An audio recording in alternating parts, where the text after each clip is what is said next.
అనంతకాల గమనంలో ఆగని జీవన సమరంలో ఆశల ప్రవాహంలో సాగే ఓ మనిషి, కొనసాగే ఓ మనిషి. ఆగదు కాలం, ఆగును జీవం, ఆలోచించుము. జీవన జ్యోతి ఆరక ముందే జ్ఞానం పొందుము.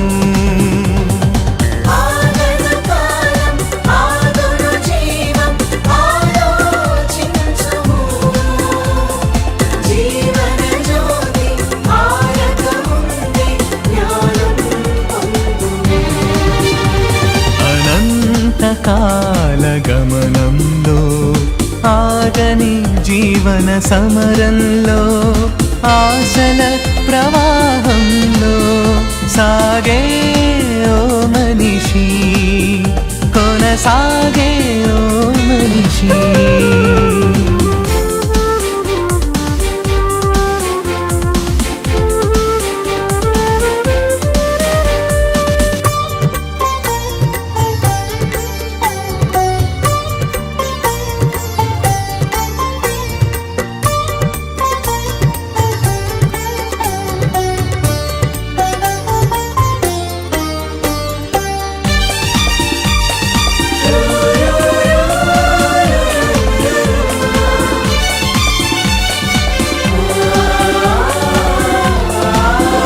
మితిమీరిన ఆశలు రేపును అశాంతి జీవితంలో అదుపులో ఉంటే ఆనందం, అది ప్రభు ఒసగే సౌభాగ్యము.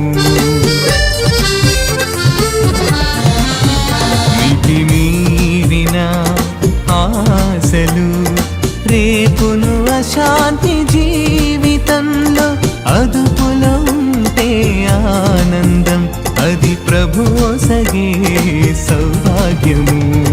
విడువుము భ్రాంతిని, పొందుము కాంతిని యేసుని నీడలో. తొలగును చీకటి, కలుగును నెమ్మది యేసుని వెలుగులో.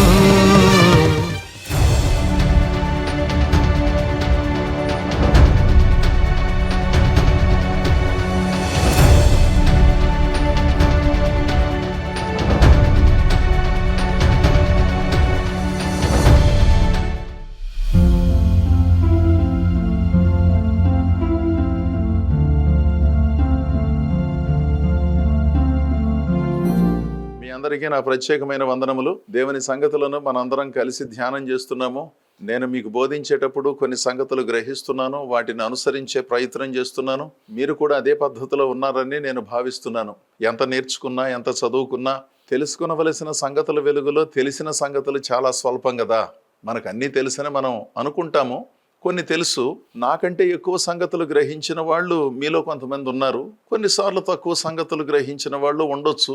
ఏది ఏమైనా అనంత జ్ఞానము కలిగిన దేవుని సన్నిధి నుండి ఆధ్యాత్మిక జ్ఞానం పొందుకోవటం అనేది, పూర్తి స్థాయి జ్ఞానం పొందుకోవటం అనేది అంత తేలికైన పని కాదు. ఎంతో సాధన చెయ్యాలి కదా. ఆ దేవుడు మనకు తగిన విధంగా అనగా సమయోచితంగా సహాయం చేస్తున్నాడని నేను భావిస్తున్నాను. మీకు తెలిసినట్లుగా ఆసక్తి కలిగిన యువతి యువకులు హైదరాబాద్లో ఉన్న మరణాత థియలాజికల్ సెమినరీని సంప్రదించండి. కాస్త వాక్యాన్ని క్రమంగా నేర్పించే పద్ధతిని అవలంబిస్తున్నాము. గత 2.5 దశాబ్దాలుగా వేలాది మంది విద్యార్థులకు తరబీదునిస్తున్నాము. చక్కగా దేవుని వాక్యాలను ప్రజలకు అర్థమయ్యేటట్లుగా వారు బోధించే పరిస్థితి కల్పించబడుతోంది. దేవుని వాక్యాన్ని బోధించటం వేరు, ప్రజలకు అర్థమయ్యేటట్లుగా బోధించటం వేరు, దేవుని కార్యము జరిగేటట్లుగా బోధించటం వేరు. అనవసరమైన సంగతులను జోడించి ప్రజలను ఆకర్షించటానికి అదని ఇదని చెప్పి మన చుట్టూ తిప్పుకునే పద్ధతులు కాస్త ఎక్కువగా ఒకరిని చూచి మరొకరు మొదలు పెడుతున్నారు ఈ రోజుల్లో. ప్రజలను మన చుట్టూ తిప్పుకోవటానికి దేవుడు మనకి బాధ్యతను అప్పగించలా. మన దగ్గరకు వచ్చిన వారిని దేవుని దగ్గరకు నడిపించాలనే భావన ప్రతి బోధకుడు, ప్రతి సంఘానికి కాపరి కలిగి ఉండటం అనేది ఎంతో ప్రాముఖ్యం కదా. కాస్త దేవుని సంగతులను సరిగా అర్థం చేసుకుని ప్రపంచానికి అర్థమయ్యేటట్లుగా బోధించే పద్ధతులను నేర్పిస్తున్నాము. ఆసక్తి కలిగిన వారు, కాస్త క్రమశిక్షణ కలిగిన వారు, నిబద్ధత కలిగిన వారు మమ్మలను సంప్రదించండి. తద్వారా కొన్ని వివరాలను మీకు తెలియజేస్తాం. ఈరోజు ప్రభు అయిన యేసుక్రీస్తు చెప్పిన ఓ మాటను జ్ఞాపకం చేసుకుందాం. మత్తయి సువార్త 11వ అధ్యాయము 29వ వచనములో అద్భుతంగా తన గురించి తాను చెప్పుకున్నటువంటి చక్కని వాక్యం. నేను సాత్వికుడును దీన మనస్సు గలవాడను గనుక మీ మీద నా కాడినెత్తుకుని నా యొద్ద నేర్చుకునుడి, అప్పుడు మీ ప్రాణములకు విశ్రాంతి దొరుకును. మనందరి ప్రాణాలు ఏదో ఒక సందర్భంలో విసిగిపోతున్నాయి, అవునా కాదా? ఏదో ఒక సందర్భంలో ఇంట్లో వాళ్ళు కలిసి రాలేదని, పిల్లలు కలిసి రాలేదని, పిల్లలకు పెద్దలు కలిసి రాలేదని, పెద్దలకు పిల్లలు కలిసి రాలేదని, బంధువులు కలిసి రాలేదని, తోటి వాళ్ళు కలిసి రాలేదని, నేను అనుకున్నవి అనుకున్నట్లుగా అసలు జరగట్లేదండి, అసలు నా ప్రాణం చాలా విసిగిపోయింది, అసలు ఏం జరుగుతుందో నాకు అర్థం కావటం లేదని నిరాశలోకి వెళ్ళిపోయిన వాళ్ళు చాలామందిని మనం చూస్తాం కదా. కొంతమంది ప్రాణాలు అనవసరంగా విసిగిపోతున్నాయని నేను అనుకుంటున్నాను. కొంతమంది విసిగిపోవటానికి సహేతుకమైన కారణాలు ఉన్నాయి. ఎందుకంటే వాళ్ళు ఎంత చక్కగా సేవలు అందించినా, ఎంత వినయంగా ఉన్నప్పటికీ కొంతమంది వారిపైన పగ సాధించాలనే ఉద్దేశంతో వారిలో ఉన్న మంచితనాన్ని గుర్తించకుండాను సాధించే పద్ధతిని అనుసరించినందున నిజాయితీ కలిగిన కొంతమంది విసిగిపోతున్నారు, బాధపడుతున్నారు, వేదన పడుతున్నారు. ఈ సంగతి మనకు తెలుసు. వాళ్ళను మినహాయించి మనం మాట్లాడుకుంటే ఎవరి పనిని వారు సరిగా జరిగించనందున వారే తమకు తాము ఇబ్బందులను సృష్టించుకునే పద్ధతిని కల్పించుకుని వాటి మధ్యలో విసిగిపోతున్నారన్నమాట. ఇక్కడ ప్రభు అయిన యేసు చెప్పిన మాటలో ఉన్న భావాన్ని గ్రహిస్తే ప్రతి మనిషి ఏ విధంగా జీవించాలి, ఎలాంటి భక్తిని జరిగించాలి, దేవునిగా ఎలా సేవించాలి అనే ఆలోచనలను చాలా చక్కగా చెప్పాడండి. నేను సాత్వికుడును దీన మనస్సు గలవాడను. చక్కని మాటలు కదా. సాత్వికము అంటే కాస్త ప్రజలను అర్థం చేసుకునే, తదనుగుణముగా నడుచుకునే పద్ధతి. దీన మనస్సు అంటే మెత్తని మనస్సు గలవాడను. కనుక మీరు నా దగ్గరకు వచ్చి నా కాడినెత్తుకుని, అంటే కొంత భారాన్ని మీరు మోసి నేను చెప్పే సంగతులను మీరు నేర్చుకుంటే అద్భుతంగా మీ ప్రాణములకు విశ్రాంతి దొరుకుతుంది అన్నాడు. అంటే జీవితాలు కాస్త చక్కగా కొనసాగుతాయి. కాడినెత్తుకుని నేర్చుకోవటము అంటే దేవుని లేఖనాలను సరిగా నేర్చుకోవటం వేరు, సరిగా నేర్చుకోవటం వేరు. బోధించటం వేరు, సరిగా బోధించటం వేరు. సంఘములను నడిపించటం వేరు, సరిగా నడిపించటం వేరు. పాటలు పాడటం వేరు, సరిగా కాస్త శృతి లయ తాళానికి అనుగుణంగా పాడటం వేరు.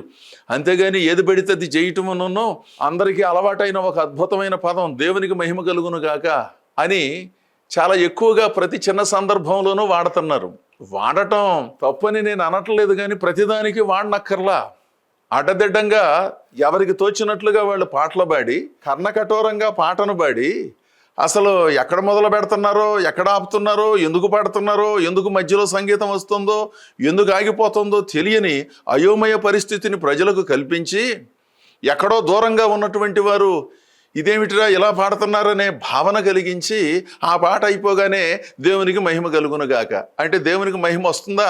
అదొక ఊతపదం అయిపోయింది కొంతమందికి. మరి కొంతమంది అంటారు చప్పట్లు కొట్టి దేవుణ్ణి మహిమ పరుద్దాం అంటే చప్పట్లు కొడితే దేవునికి మహిమ వస్తుందా? ఆలోచించండి ఒకసారి. చప్పట్లు కొడితే చక్కని శబ్దం వస్తుంది, వినటానికి బాగుంటుంది, నాకైనా మీకైనాను.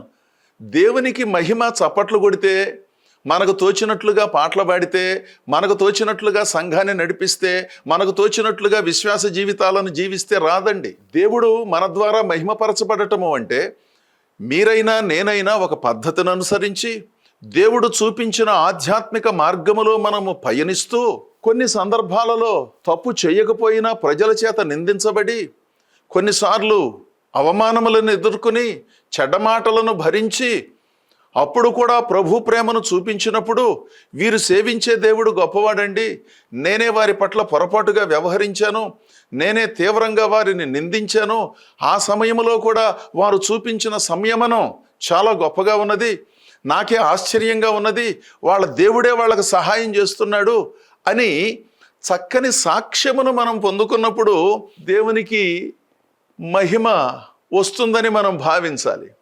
అంతేగాని ఎవరికి తోచినట్లుగా వాళ్ళు సేవలు జరిగించటమునో చివరిలో దేవునికి మహిమ కలుగునుగాక అనటం, దాని వలన పెద్ద నష్టం లేకపోయినప్పటికీ ఆలోచిస్తే మనం ఈ సంగతులను పరిశీలించాలి. మరి కొంతమందికి హల్లెలూయా ఊతపదం అయిపోయింది. ఎందుకు హల్లెలూయా అంటున్నారో, ఎందుకు అనాలో కూడా తెలియటం లేదు. ప్రతి మాట చివర లేదా 2 వాక్యముల తర్వాత మరలా హల్లెలూయా. దాని వలన నష్టం లేకపోయినా అత్యంత పవిత్రమైనటువంటి కొన్ని సంగతులు అలవాటుగా మారిపోయి చాలా విచిత్రంగా ధ్వనిస్తున్నాయి కదా. కొంతమంది సాక్ష్యం చెబుతూ నేను పనికిమాలిన పనులు చేశాను అని మళ్ళా హల్లెలూయా అంటారు. అంటే పనికిమాలిన పనులు చేసినందుకు వారు హల్లెలూయా అంటే ఎదురుగా కూర్చున్న వాళ్ళు అనాలోచనగా ఉండి వీళ్ళు కూడా అనాలి. దానికి పెద్ద అర్థం లేదని నాకు అనిపిస్తోంది. మరి మీకేమనిపిస్తుందో? ఒకళ్ళను చూచి ఒకళ్ళు అలా అనకపోతే బాగుండదేమోనని ఎందుకు అంటున్నారో తెలియదు, ఎదురుగా కూర్చున్న వాళ్ళు ఎందుకు స్పందిస్తున్నారో తెలియదు. అందరూ ఎటు తిరిగి స్పందించరు అనుకోండి. కొన్నిసార్లు స్పందించవలసిన వాటికి కూడా స్పందించకుండా ఆశ్చర్యచకితులై చూస్తూ ఉంటారు. వాళ్ళు దేవుని వాక్యాన్ని వింటున్నారో పరధ్యాసలో ఉన్నారో వాళ్ళకే తెలియాలి. దేవుని మహిమపరచటము అంటే మన జీవితాలలో దైవిక గుణలక్షణాలను కలిగి ఉంటే అవి అత్యంత సంక్లిష్టమైన సందర్భాలలో సాత్వికము దీన మనస్సు ద్వారా ప్రస్ఫుటముగా ప్రజలు గ్రహించినప్పుడు, ఏమిటోనండి నేనే పొరపాటు పడ్డాను, కొంచెం ఆవేశంగా స్పందించాను, వారు చాలా సాత్వికంగా స్పందించారు, నేను ఎరిగిన మనిషి అయితే ఆ విధంగా ఉండటానికి వీల్లేదు, ప్రభువుని విశ్వసించిన తర్వాత వాళ్ళ జీవితాలలో పూర్తిగా మార్పును నేను గుర్తించాను అని ఇతరులు ఆ సంగతిని గుర్తించి మాట్లాడినప్పుడు దేవునికి మహిమ వచ్చే అవకాశం ఉంటుంది. అవునా కాదా? అంతేగాని మనకు తోచినట్లుగా మనం పాటలు పాడేయటం, వాక్యాలు చెప్పేయటం, కార్యక్రమాలను నిర్వహించటం, దేవునికి మహిమ కలుగునగాక అనటం, ఇదంతా కూడా ఒక అలవాటుగా మారిపోతుంది. దాని వలన పెద్ద నష్టం లేకపోయినా ఆ సంగతులను ఆలోచించటం మంచిదని నా సూచన. దయతో ఈ సంగతులను గమనించండి. ఇక్కడ యేసు ప్రభు చెబుతున్నాడు, ప్రయాసపడి భారము మోసుకునే వాళ్ళను పిలుస్తున్నాడు. అంటే జీవిత భారాలను మోసుకునే వాళ్ళు ఏం చేయాలో తెలియక అయోమయంగా ఉన్నారు, ఎన్నో కష్టాలను ఎదుర్కొంటున్నారు, బాధల మధ్యలో ఉన్నారు కదా. అలాంటి వాళ్లకు పిలుపునిచ్చి వాళ్లకు చెప్పినటువంటి సూచన. ఆ మాటకు వస్తే జీవితంలో మనందరం బరువులు మోస్తున్నాం కదండి. మీరైనా నేనైనా ఎవరి స్థాయిలో వారికి బరువులు ఉన్నాయి కదా. ఎంత చెట్టుకు అంత గాలి కదా. సహజంగా మనం చెట్టును చూస్తాము, వాళ్ళ దగ్గర చాలా సొమ్ములు ఉన్నాయండి అనిపిస్తుంది, వాళ్ళు ఇతరులకు సహాయం చేయాలని అనిపిస్తుంది. అయినా ఎంత చెట్టుకు అంత గాలి. పెద్ద చెట్టు అనుకోండి, పెద్ద వ్యవస్థది, వాళ్ళకి ఎన్నో అవసరాలు ఉంటాయి. చిన్న చెట్టుకి చిన్న అవసరాలు ఉంటాయి. అంతేగాని వాళ్ళ దగ్గర సమృద్ధిగా ఉంది, మాకు ఎవకేం చేస్తారు అనే భావనతో అమాయకంగా ఆలోచించటం అన్నిసార్లు సరైనటువంటిది కాదు కదా. ప్రయాసపడి జీవితంలో ఎన్నో ఇబ్బందులను ఎదుర్కొని విశ్రాంతి లేకుండా చాలా ఆవేదనాభరితంగా జీవించే జీవితాలు ఉన్నాయే, వాళ్లకు పిలుపునిచ్చాడు. మేము కూడా చాలా కష్టపడుతున్నామండి, చాలా కాలంగా భక్తి చేస్తున్నామండి, అసలు ఏమీ లేదు, ఇన్ని సంవత్సరాలు భక్తి చేసినా దేవుడు ఎందుకో మాకు ఏమీ చేయటం లేదు అన్నట్లుగా కొంతమంది మాట్లాడతారు. నిజమే, కొంతమందిని దేవుడు కొన్ని పరీక్షల ద్వారా నడిపిస్తున్నాడని అనుకుందాం. కొంతమందిని, అందరినీ కాదండి. ఎందుకంటే అందరికీ దేవుడు పరీక్షలు పెట్టడనే సంగతిని మీరు నేను గుర్తించాలి. ఎవరికి పడితే వాళ్ళకి దేవుడు పరీక్షలు పెడతాడా ఏంటి? పరీక్షలు రాయటానికి కూడా ఒక స్తోమత ఉండాలి. పరీక్షలు ఎవరు రాస్తారండి? కాస్త చదువుకున్న వాళ్ళు రాస్తారు. 7వ తరగతాల్లో, 10వ తరగతాల్లో, 12వ తరగతాల్లో ఏ స్థాయిలో చదివితే వాళ్ళకు పరీక్షలు. కానీ ఎవరికి పడితే వాళ్ళకి పరీక్షలు ఎందుకు పెడతారండి ఉపాధ్యాయులు? అసలు పెడితే వాళ్ళు ఏం రాస్తారండి? కొంతమంది ఊరికే మాట్లాడుతూ ఉంటారు, దేవుడు మమ్మల్ని పరీక్షిస్తున్నాడు. పరీక్షించడానికి ఏ అర్హత ఉన్నదని? ఎన్నిసార్లు ప్రార్థనా మందిరానికి వెళ్ళారని? బైబిల్ గ్రంథం చదవటం కానీ, దేవుని సన్నిధిలో ప్రార్థించటం కానీ, దైవ సేవకులతో సత్సంబంధాన్ని కలిగి ఉండటం కానీ ఏం జరిగించారని దేవుడు పరీక్ష పెడతాడు? అందుకని అనవసరంగా దేవుడు పరీక్ష పెడుతున్నాడు, శ్రమల కొలిమిలో నుంచి నడిపిస్తున్నాడు, శుద్ధ సువర్ణంగా మార్చేస్తున్నాడు. ఇవి చాలా పెద్ద మాటలు, కొంతమంది మాట్లాడవలసినవి, అందరూ మాట్లాడనక్కర్లా. ఎందుకంటే ఏనాడు ప్రార్థనా మందిరానికి క్రమంగా వెళ్ళలేదు, వెళ్ళినా సమయానికి వెళ్ళలేదు, వెళ్ళినా ప్రతి ఆదివారం వెళ్ళలేదు, ఏ దైవ సేవకుని గుర్తించలేదు, వాళ్ళ సేవలను గౌరవించలేదు, అసలు దేవుడంటే భయం లేదు, మాట మాట్లాడే ముందు అదుపులో ఉండాలనే ఆలోచన లేదు. అదో విచిత్రమైన జీవితాలను జీవిస్తూ, అదేమంటే నేను క్రైస్తవ కుటుంబంలో పుట్టాను, 3-4 తరాల నుండి మా ఇంట్లో గొప్ప క్రైస్తవులు ఉన్నారని చెప్పుకుంటూ, ఏదైనా ప్రతికూల పరిస్థితి వస్తే దేవుడు మమ్మలను, మా కుటుంబాన్ని పరీక్షిస్తున్నాడు అని చెప్పుకుంటూ ఉంటారు కొంతమంది. వాళ్ళు ఎందుకు చెబుతున్నారో వాళ్ళకి తెలియదు. కొన్నిసార్లు మనం ఎందుకు వింటున్నామో మనకు కూడా తెలియదు. గమనించవలసింది ఏంటంటే, దేవుడు అందరినీ పరీక్షించడు. పరీక్ష రాయటానికి కూడా ఒక అర్హత ఉండాలి. దేవుడు యోబును పరీక్షించాడంటే దానికి ఒక అర్థం ఉంది. అబ్రహామును పరీక్షించాడంటే దానికి ఒక అర్థం ఉంది. మోషేను పరీక్షించాడంటే దానికి ఒక అర్థం ఉంది. అలాగే బైబిలు గ్రంథంలో కానీ ఆ తర్వాత మనం ఎరిగిన భక్తుల జీవితాలను దేవుడు పరీక్షించాడు అంటే దానికి ఒక అర్థం ఉంది. ఆ పరీక్ష ద్వారా ఎంతో మందికి దీవెన ఉన్నది.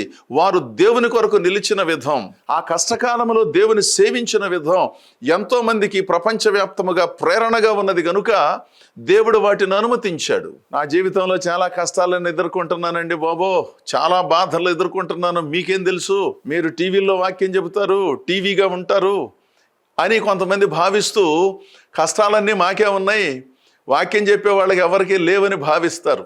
దేవుని వాక్యాన్ని బోధించడానికి ఎన్ని వ్యయ ప్రయాసలు ఉంటాయో చాలా మందికి తెలియదు కదా. అది దేవుడు పెట్టిన భారం కనుక దైవ సేవకులు అలా కొనసాగుతున్నారు. అంతేగాని వాళ్ళందరూ సుఖపడుతున్నారు, మేము ఒక్కళ్ళమే బాధపడుతున్నామని భావించనక్కర్లేదు. ఇక్కడ ప్రభు పిలుపునిచ్చాడు, ప్రయాసపడి భారము మోసుకునే సమస్తమైన జనులారా, అంటే ఈ భారం అందరికీ ఉన్నదని చెప్పి నా దగ్గరకు రండి అని చెప్పిన తర్వాత, నేను సాత్వికుడును దీన మనస్సు గలవాడను గనుక మీ మీద నా కాడినెత్తుకుని నా యొద్ద నేర్చుకునుడి.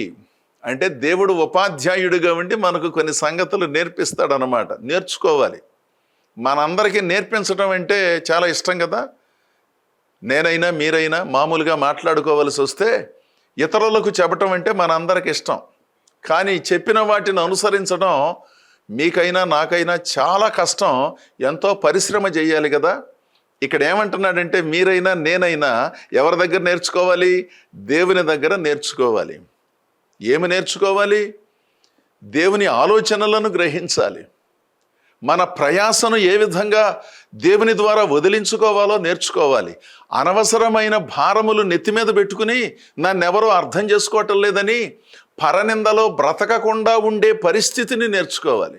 ఏది పడితే అది చేయటం, వాళ్ళు ఏదో మొత్తానికి కొత్త వస్తువు కొన్నారు కనుక మనం ఆ వస్తువు కొనేయాలి. వాడటం తెలియకపోయినాను అనవసరమైనటువంటి ఆర్భాటాలు. అసలు మన స్థాయి ఏమిటి, మన స్తోమత ఏమిటి, మనం ఏం చేస్తే బాగుంటుంది, ప్రజలకు సేవ చేయాలంటే ఏం కావాలి అనే మౌలికమైన సంగతులను ఆలోచించకుండాను వాళ్ళను చూసి వీళ్ళను చూసి విచిత్రంగా వ్యవహరించడం, తద్వారా మన స్థాయి ఏదో పెరిగినది అన్నట్లుగా చెప్పుకోవటం, అవి కాదండి నేర్చుకోవలసింది. సాత్వికాన్ని నేర్చుకోవాలి, మంచితనాన్ని నేర్చుకోవాలి, పద్ధతిని నేర్చుకోవాలి, ఆధ్యాత్మిక సంస్కారాన్ని నేర్చుకోవాలి, దేవుని సంగతులను ప్రజలు గ్రహించడానికి వీలుగా ఉండే అధ్యయనాన్ని మనం జరిగించి అలాంటి వాటిని దేవుని సన్నిధిలో నేర్చుకోవాలి. కానీ హడావిడి సృష్టించటం, గందరగోళమైన పరిస్థితులను దేవుని పేరుతో ప్రజలకు కలిగించటం, అదేమంటే నేను అదని ఇదని చెప్పటం, నేను దేవుడు ఏం చెబితే దానినే అనుసరించి జీవిస్తున్నానని అనటం, ఇవన్నీ కూడా కొంతమందికి మామూలుగా ఉన్నాయి. దేవుడు చెబితేనే వాళ్ళు జరిగిస్తున్నారని విశ్వసించడంలో ఏ విధమైన ఇబ్బంది లేదు. కానీ కొంతమంది చెప్పినప్పుడు దానిని పరిశీలించవలసి వస్తుంది కదా. అసలు దేవుని దగ్గర నేర్చుకోకుండాను, ఆయన కాడిని ఎత్తుకోకుండాను భక్తిని జరిగించటం ఏ విధంగా సాధ్యమవుతుందండి? ఎంతసేపు మన అవసరతల కొరకే ప్రార్థన కోరదామా? ఎంతసేపు అనారోగ్యాలు, ఆర్థిక దీవెనలు, అంటే అనారోగ్యములలో నుంచి విడుదల, ఆర్థికంగా అత్యున్నతమైన దీవెనలు. ఎన్ని కోట్లు వచ్చినా ఇంకా అన్ని కోట్లు రావాలని ప్రార్థనా సహాయాన్ని కోరటం తప్పని నేను అనట్లేదు. ఆశీర్వాదాలు దేవుడే అనుగ్రహిస్తాడు, ఆరోగ్యాన్ని దేవుడే అనుగ్రహిస్తాడు. ఎప్పుడు వీటి చుట్టూనే మన ప్రార్థనా అవసరతలు తిప్పుకుందామా? ఇంకా వేరే ఆలోచన లేదా? దేవుడు అపరిమితంగా ఆశీర్వదించాడు, ఊహించని పరిస్థితులలోకి దేవుడు నడిపించాడు. వారి సంతానానికి చక్కగా వారు ఇవ్వగలిగిన దానికంటే ఎక్కువే ఇచ్చారు, సంతోషం. మరలా భౌతిక ఆశీర్వాదాల కొరకే ప్రార్థనలు కోరుకుంటూ ఉందామా? వాటితో పాటు నేను దేవుని సేవలో ఎలా సహకరించాలి, యోగ్యులు సమర్థులైన దైవ సేవకులు ఉన్నారు, వాళ్ళని ఏ విధంగా గుర్తించి ప్రోత్సహించాలి, కొన్ని సమావేశాలు ఏ విధంగా నిర్వహించడానికి నేను ముందుకు రావాలి, దేవుడు నాకు గొప్ప సంపాదన ఇచ్చాడు. ఎవరిని పడితే వాళ్ళని కాకుండా కాస్త వాక్యం చెప్పగలిగిన దైవదాసులకు వేదికలను ఏర్పాటు చేస్తే బాగుంటుంది కదా, కొంత సొమ్మును పక్కన పెట్టి వారికి సహకరిస్తే బాగుంటుంది కదా అనే భావన ఎప్పుడూ రాదా కొంతమందికి? కొన్ని మందిర నిర్మాణాలు జరిగిస్తే బాగుంటుంది కదా. చాలా తక్కువ మందికి ఆలోచనలు వస్తున్నాయి కదండి. ఎంతసేపు ఎన్ని ఆశీర్వాదాలు వచ్చినా ఇంకా ఆశీర్వాదాలు. 90 ఏళ్ళు వచ్చిన తర్వాత కూడా పరిపూర్ణమైన ఆరోగ్యం కొరకైన ప్రార్థన. అలా అడగటం తప్పని కూడా నేను అనట్లేదు. కాస్త వయసు మీద పడినప్పుడు జీవితంలో చాలా దూరం నడిచుంటారు, మోకాళ్ళ నొప్పులు, మోకాళ్ళు అరగటం సహజం. అవి కూడా నాకు రావద్దండి. కళ్ళు కూడా శుభ్రంగా కనపడాలండి. మరి 90 ఏళ్ళో 100 ఏళ్ళో వచ్చినప్పుడు కొంచెం మసకగా కనపడతా ఉంటాయి. వాటిని మనం సర్దుబాటు చేసుకోవాలి. నా కళ్ళు కనపడట్లేదు ప్రార్థన చేయమంటే ప్రార్థన చేయొచ్చు, దానికి తప్పని కూడా కాదు. దేవుని అడగటం కూడా నేరం కాదు. ఇక అంతకు మించిన అవసరత జీవితంలో వేరొకటి లేదా? అదేంటండి బాబు అడగమన్నాడు గనక మేము అడుగుతున్నామంటే అది తప్పని నేను అనటం లేదు. చాలా శ్రద్ధగా వినండి ఈ మాటలు. వాటితో పాటు ఇంకా మిగిలిన సంగతులు ఏమీ మనకు తెలియటం లేదా? ప్రపంచంలో జరగవలసిన సేవను గురించిన అభ్యర్థనలు లేవా? వాళ్ళ కోసం చేసే ప్రార్థనలు లేవా? ఎంతసేపు అభ్యర్థనలు మన చుట్టూ, మన కుటుంబం చుట్టూనే తిప్పుకుందామా? వాటితో పాటు సంఘములు దీవించబడాలి, దైవ సేవకులు సంరక్షించబడాలి, యోగ్యమైన దైవ సేవకులకు చేయూతనివ్వాలి. ఈ సంగతులను గురించి అసలు క్రైస్తవ సంఘములో ఉన్న అనేకులు ఎప్పుడూ ఆలోచన చెయ్యరా? వాటిని కూడా మనం పరిశీలించడం మంచిదని నా భావన. ఆలోచించండి. మరొక సంగతి యేసు ప్రభు చెప్పాడు. లూకా సువార్త 6వ అధ్యాయము 46వ వచనములో చక్కని మాట చెప్పబడింది. నేను చెప్పు మాటల ప్రకారము మీరు చేయక ప్రభువా ప్రభువా అని నన్ను పిలుచుట ఎందుకు? ఇది మన అందరికీ తెలుసు కదా. నేను చెప్పినట్లుగా మీరు చేయరు, కానీ ప్రభువా ప్రభువా అని ప్రార్థనలు చేస్తున్నారు. వాళ్ళతోనో వీళ్లతోనో మీ అవసరతలను మాతో చెప్పి పనులు చేయించుకోవాలని కోరుతున్నారు. మంచిదే. నేను చెప్పు మాటల ప్రకారం చెయ్యకుండా మీరు ప్రార్థనలు చేసినా పక్కనాళ్ళతో ప్రార్థనలు చేయించుకున్న దండగా ప్రాథమిక దశలో. ఆలోచించండి. మనం చదవకుండా మనం పరీక్షలో ఉత్తీర్ణతను సాధించలేము. మనం భోజనం చేయకుండా మన ఆకలి తీరదు. మనం ప్రయాణం చేయకుండా గమ్యస్థానానికి వెళ్ళలేము. మనం ఉద్యోగం చేయకుండా జీతం రాదు. ఇక ఇలా చెప్పుకుంటా పోతే బోళ్ళు ఉన్నాయి కదా. అంటే ప్రభు చెప్పినట్లుగా మనం చేయకుండాను ఏదో ఆరంభంలో తెలియలేదండి, కొత్తగా ప్రభువును నమ్ముకున్నాము, అయోమయంగా ఉంది, అందుకని ప్రార్థనా సహాయం కోరాము, దానికి ఒక అర్థం ఉంది. ఎంతసేపు ప్రభు చెప్పినట్లుగా ఏనాడు ఎన్నడూ చెయ్యరు వీళ్ళు. ఏనాడు ప్రార్థనా మందిరానికి వెళ్ళరు కొంతమంది, అందరూ కాదు.